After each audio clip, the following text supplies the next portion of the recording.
자 봅시다. 자 이제 여기는 미분계수 배우는 단원이고요. 미분계수가 미분이다. 미분. 이 책 이름이 미적분이잖아. 네. 미적분이 뭔지 알아요? 미분적분. 맞아요. 그 중에서 미분 배우자는 거예요. 미분. 미분이 혹시 뭔지 알아? 몰라. 혹시 혜원이 미분이 뭔지 알아? 몰라. 미분은 약간 그겁니다. 미분은 예를 들어 예준이가 자동차를 운전해요. 여기 도로가 있어. 도로에서 예준이가 자동차를 운전하고 있어. 그럼 예준이가 어떤 다리 진입할 때부터 나올 때까지의 속력을 측정한다고 해보자. 그러니까 예를 들어 뭐 편하게 이 다리가 뭐 100m라고 할게요. 그러면은 예준이가 예를 들어 요 다리를 뭐 5초 만에 돌파했어. 그러면은 100m를 5초 만에 갔으니까 예준이 자동차의 속력은 20m/s겠죠. 이게 자동차의 속력이지. 근데 이 속력은 무슨 속력이라고 하냐면 평균 속력이라고 합니다. 왜 평균 속력이라고 할까요? 예준이가 자동차 가다가 빠르게 가다가 천천히 가다가 빠르게 가다가를 막 왔다 갔다 한 거를 종합한 어떤 수치라서 평균 속력이라고 하는 거예요. 이해되세요? 예를 들어서 옆에 혜원이가 오토바이 타고 가고 있어요. 같이. 오토바이 어떻게 그리?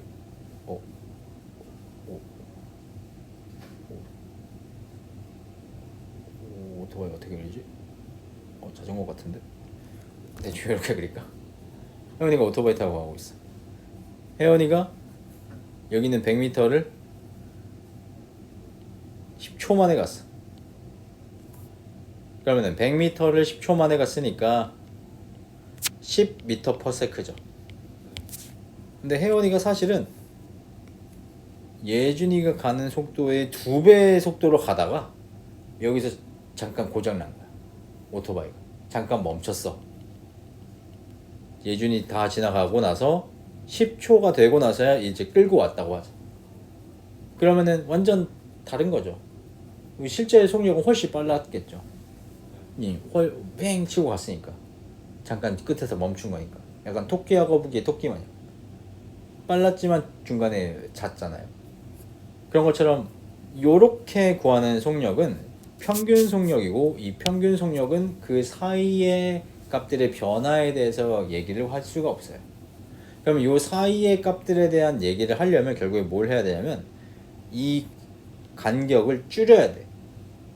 이 간격을 줄이고 간격을 줄여주면, 간격을 줄이면 줄일수록 어떤 특정한 한 간격의 그 지점에서에 대한 속력을 구하는 걸로 나올 거예요.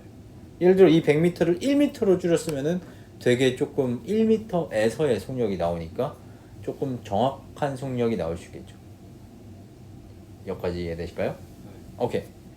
혹시 그런 거 본 적 있어요? 막 고속도로에 이따구로 막 생겨가지고 어떻게 생겼지? 잘 기억이 안 나네.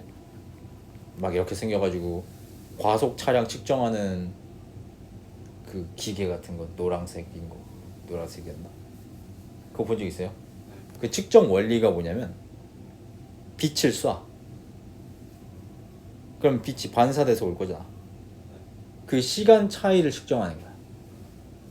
근데 빛을 한 번 쏘지 않아요.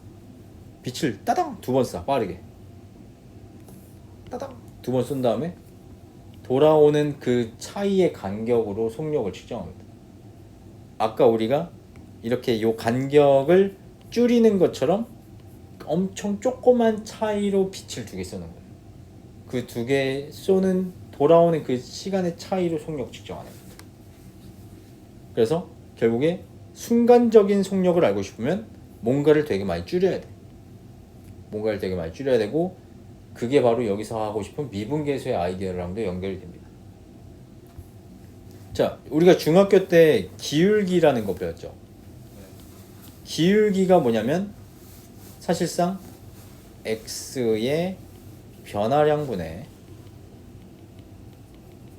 y의 변화량이라서 결국에는 변화량에 대한 얘기야. 얼마나 바뀌었냐. 예를 들어서 여기가 물리 시간에 좀 이런 거 본 적 있나? 시간 안 들어가지고. 통합과학에 물리에서 시간거리 그래프 본 적 있어요? 네. 시간거리 그래프 본 적 있죠? 시간거리 그래프에서 기울기는 주어진 시간 동안 얼마만큼 갔냐 그거 따지는 거잖아. 그게 바로 속력이죠. 네. 주어진 시간만큼 얼마나 갔냐, 얼마나 변화했냐, 즉 기울기는 변화량을 따지는 겁니다. 여기서 기울기의 정의가 x의 변화량분의 y의 변화량인데 보통 우리가 변화량을 0으로 하면 difference고요. 요 D자의 그리스 문자를 따와서 델타라고 할 거예요. 그래서 보통 변화량은 델타 X 하면 X의 변화량, 델타 Y 하면 Y의 변화량. 그래서 보통 기울기를 이렇게 많이 씁니다. 델타 X분의 델타 Y. 이게 바로 기울기의 정의인데 이 기울기는 뭐야? 어떠한 그래프의 평균적인 변화를 얘기해요. 그 순간적인 변화는 얘기하지 못해요. 딱 요 지점에서의 요 어떤 특정한 점에서의 요 점에서의 기울기 요렇게 접하는 요 기울기를 구해본 적이 없어요. 우리는 항상 두 개의 점이 있어서 x의 변화량분의 y의 변화량 해서 두 개의 점 가지고 평균적인 기울기의 변화를 본 거지. 그래서 우리가 했던 그 기울기가 평균 변화율입니다. 평균 변화율. 여기까지 괜찮을까요? 자, 그래서 여기 써져 있는 요게 바로 평균 변화율이고요. 여기 써져 있는 요거는 우리가 중학교 때 하던 그 식 x 빼기 x분의 y 빼기 y 그거예요. 네. 뭐 예를 들어서 여기를 a라고 하고 여기를 b라고 하면 여기가 fa고 여기가 fb겠죠.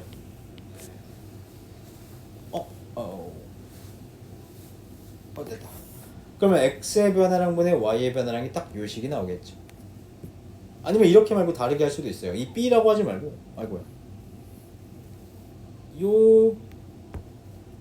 요 길이가 델타 x라고 할게요. x의 변화량이라고 할게요.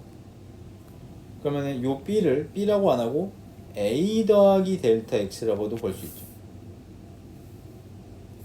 그러면 요것도 fb라고 안 하고 fa 더하기 델타 x라고도 볼 수 있지. 그래서 여기서의 x의 변화량 요거 두 개 뺀 거니까 자꾸 지우네. 요거 두 개 뺀 거니까 요게 x의 변화량 여기 분모, 그리고 y의 변화량은 얘네들 뺀 거니까 여기 분자. 이렇게도 볼 수 있어. 이게 바로 평균 변화율에 대한 식이고, 이 평균 변화율이 미분계수를 구하기 위한 약간 시작부. 여기서부터 이제 간격을 줄일 거예요. 간격을 줄여서 어떤 특정한 점에서의 기울기를 구하고 싶은 거예요. 자, 그러면 이 간격을 줄여봅시다. 어떻게 줄일 거냐면요. 여기 있는 이 델타 x가 엄청 작아진다고 생각해보자. 이 델타 x가 0으로 가까이 간다고 해봐. 그러면은 여기 간격이 줄어들어. 점점 줄어들어. 점점 줄어들다가 결국에 요 점에서의 기울기가 나와. 요 점에서의 접선의 기울기가 나와요. 그래서 요 점에서의 접선의 기울기를 구하려면 우리가 구했던 요 기울기 식에서 원래 fa 더하기 델타 x 빼기 fa 나누기 델타 x 요게 평균 변화율, 평균적인 기울기의 변화 식인데, 여기서 델타 x를 점점 줄이면 간격이 점점 작아질 거고, 그러면 결국에 a라는 점에서의 순간적인 기울기가 나오겠죠. 그게 바로 a에서의 미분계수라고 할 겁니다. 혹은 미분계수랑 같은 말이 순간 변화율, 순간 속도라고 생각하면 돼요. 그래서 이걸 어떻게 쓸 거냐면 f 프라임 a라고 쓸 거예요. 이 프라임 표시가 미분이라는 뜻입니다. 나중에 도함수 할 때도 맨날 프라임 써요. 저 프라임이라는 게 미분했다라는 뜻이에요. 여기까지 괜찮으세요? 오케이. 그래서 여기 나와 있는 미분 계수라는 것은 결국에 어떤 특정한 점에서의 접선의 기울기를 말하고 싶은 거예요. 그걸 하려면 아까 했듯이 이렇게 여기까지 쓰면 평균 변화율인데 델타 x를 0으로 보내면 얘는 이제 미분 계수가 돼요. 간격이 줄여집니다. 괜찮아? 오케이. 그걸 f 프라임 a라고 하자. 다른 표현도 있습니다. 이런 표현도 있어요. 자, 이 표현도 볼게요. 아까 우리가 좀만 더 할게요. 네. 얘 기절했어. 깼어? 좀만 더 할게요. 좀 들었어? 혹시? 평균 변화 혹시 뭔지 알아? 네. 평균 변화 혹시 들었어? 미분계수 들었어? 못했어. 다시 얘기해 줄까? 델타까지 들었어? 잠깐만. 델타 그러면 여기까지 들었구나.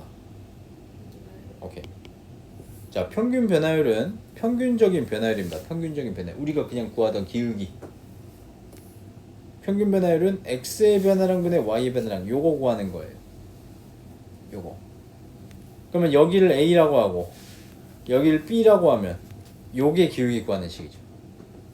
근데 이거 말고 다르게 하는 방법도 있어요. 여기를 a라고 하고 델타 x만큼 더해서 여기를 a 더하기 델타 x라고 할 수 있죠. 그럼 요게 또 기울기 구하는 식이에요. 괜찮아요? 싸우네. 이겨. 빨리 이겨내. 자, 그럼 우리가 순간적인 기울기를 구하고 싶으면 아까 우리가 다리에서 순간적인 속도 구하고 싶으면 뭐 한다고 했어? 이 다리 간격을 줄이면 된다 그랬죠. 그런 것처럼 여기도 이 간격을 줄이면 돼요. 이 간격을 줄인다는 것은 결국에 이 델타 x가 작아진다는 뜻이에요. 그래서 미분계수라는 것은 이 델타 x를 0으로 보내는 것이 평균 변화율에서 델타 x를 0으로 보내는 것이 미분계수다. 그러면은 이 델타 x가 점점 작아져서 결국에 간격이 계속 작아져서 이렇게 된 다음에 결국에 요 점에서의 기울기가 나온다. 괜찮아? 그걸 우리가 f 프라임 a라고 쓰죠. 여기까지 오케이? 오케이, 따라왔어. 자, 그러면은 이제 요 식도 미분계수 구하는 식입니다. 둘이 같은 식이에요. 요렇게 쓰는 식이 있고요. 요렇게 쓰는 식이 있어요. 얘는 아까 여기를 a라고 하고 여기를 b라고 하기로 했었죠. 그럼 평균 변화율이 뭐였어요? b-a분의 fb 빼기 fa였죠. 여기서 이 b를 x라고 하자. 그러면 여기도 x가 될 거고 여기도 x가 되겠다. 우리는 간격을 줄이고 싶은 거니까 이 자식이 여기로 가까이 가면 되겠지. 그래서 얘는 x가 a로 갑니다. x가 a로 가까이 가자. 그럼 간격이 점점 줄 거고 그러면은 결국에는 한 점에서의 기울기를 구할 수 있을 거니까. 괜찮으세요? 오케이, 좋아요. 그래서 우리가 보통 이렇게씩 쓰면 좀 못생겼잖아요. 그래서 보통 델타 x라고 잘 안 쓰고요, h라고 많이 씁니다. 그래서 요거는 h가 0으로 갈 때 h분의 f a 플러스 h 빼기 fa 이렇게 많이 볼 거예요, 식에서. 이게 f 프라임 a, 즉 a x 이퀄 a에서의 미분계수의 정의입니다. 이게 정의예요. 이건 데피니션이에요. 얘도 정의예요. 얘도 똑같아요. 같은 식입니다. x가 a로 갈 때 x-a분의 fx-fa. 이게 정의예요. 미분계수의 정의 괜찮을까요? 이게 사실 미분의 정의이기도 해요.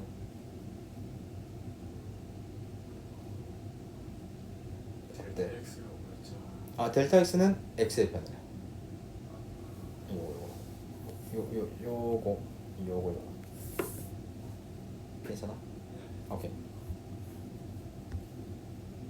자, 그래서 미분 가능성과 연속성은 자 미분 가능성은 뭘 얘기하는 거냐면요. 아까 우리가 f 프라임 a라는 게 x가 a 그냥 델타로 하죠. 델타 x가 0으로 갈 때 델타 x분의 f a 플러스 델타 x 빼기 f a 이게 바로 미분 계수의 정의라고 했었지. f 프라임 a의 정의였죠. 근데 이 극한이라는 것은 있을 수도 있고 없을 수도 있지. 네. 극한 값에 존재하기 위한 조건이 뭐였지?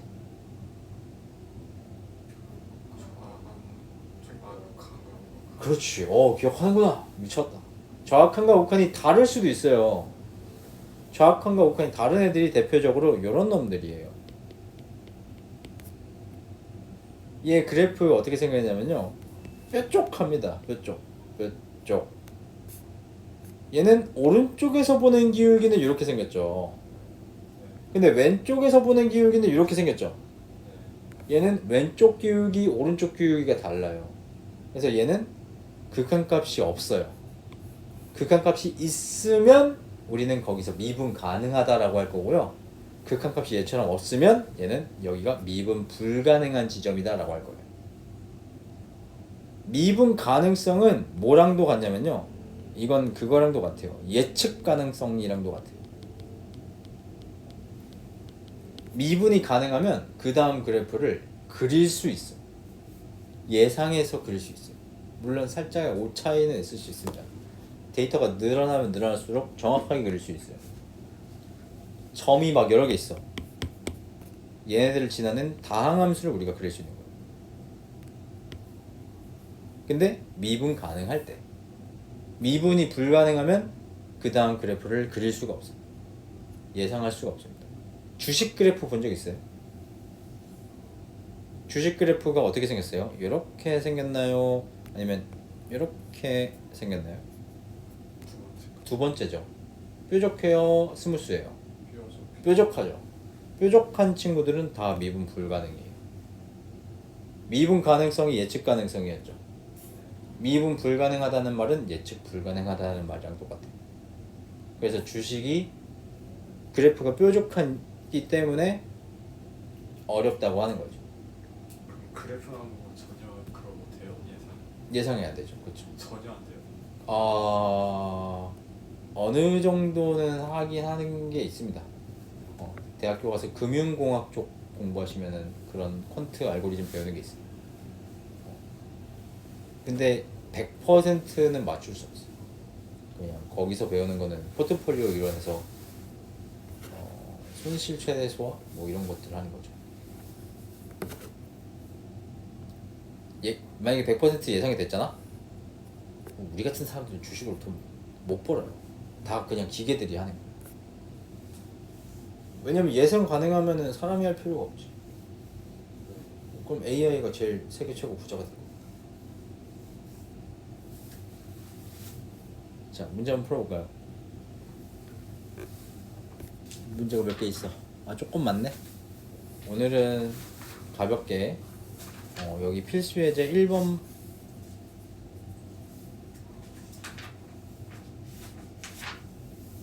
만 풀고 갑시다. 네, 요것만 풀고 갈게요. 자, 봅시다. 자, x의 값이 1에서 4까지 변할 때 그때의 평균 변화율과 x 이꼴 c에서의 미분계수가 같을 때 c의 값을 구하래요. 자, 일단은 말부터 이해를 해봅시다. 자, 요 fx라는 게 x가 1부터 4까지 변했대. 그럼 델타 x가 몇이야? 3이죠. 그럼 평균 변화율이 뭐야? 우리가 평소에 쓰던 기울기랑 같은 말이죠. 그럼 분모가 뭐라는 뜻이에요? 맞아요. 3이라는 뜻이에요. 분자는 뭐였어요? y의 변화량이죠. 근데 x가 1부터 4까지 커지니까 F4 빼기 F1 요게 바로 분자겠죠. Y의 변화량. 이걸로 한번 구해봅시다. 3분의 여기다 넣어줄게요. 63 빼기 0 이라서 21 이렇게 되겠다. 여기까지 괜찮을까요? 여기까지 기울기 구한 거예요. 자 이제 x 이퀄 c에서의 미분계수랑 같대. 자 어떤 특정한 c에서의 미분계수를 한번 구해봅시다. 자 보죠. 미분계수 식을 써볼게요. x가 c로 요거죠. 요걸로 하자. 델타 x 분의 f c 플러스 델타 x 빼기 f c. 요게 미분계수의 정의였죠. 근데 여기 델타 x라고 하면 조금 쓰기 귀찮잖아. 요거 보통 h라고 많이 치환하거든요. h라고 치환해서 다 쓸게요. h가 0으로 갈 때 h분의 f c 플러스 h 빼기 f c 이렇게 되겠다. 문제에서 주어져 있는 fx에다가 넣어줄게요. h가 0으로 갈 때 h분의 요 식에다 넣을게. 넣어주면 c 플러스 h 세제곱 빼기 1 빼기 c의 세제곱 빼기 1 이렇게 됩니다. 그럼 얘는 여기 빼기 1이 사라져. 아이고야 지워져. 그럼 결국에 리미트 h가 제로로 갈 때 c 플러스 h의 세제곱 빼기 c의 세제곱 나누기 h 이렇게 돼. 세제곱 빼기 세제곱 인수분해 되죠. 인수분해 해볼게요. 그러면은 c 플러스 h 빼기 c 플러스 h의 제곱 플러스 c 플러스 h 플러스 c 제곱 이렇게 해야 되겠다. 이렇게 되겠다. 그러면 요거 c 사라지고 h 약분돼요. 그 다음에 h가 어디로 가요? 나이스. 그러면 얘는 c 제곱으로 가겠다. h가 0으로 가니까. 얘는 어디로 갈까? C제곱. 맞아요. 얘도 어디로 갈까? C제곱. 맞아요. c제곱 3개 더하니까 결국에 3c 제곱이 될 겁니다. 요게 x 이퀄 c에서의 미분계수. 여기까지 괜찮아? 네. 오케이. 이 미분계수가 평균 변화율과 같대. 아까 우리가 구한 거 얘랑 같대. 21이랑 같대. 그러면 c 제곱이 몇이야? 7. 아 그럼 c가 뭐야? 루트 7. 맞아요. 그치. 조금 복잡하긴 하죠. 네. 나중에는 더 쉬운 방법을 배우거든요. 근데 일단은 이 리미트를 많이 써주는 게 좋아요. 여기까지만 숙제 될게요. 네. 오케이. 이거 나머지는 다음에 봅시다.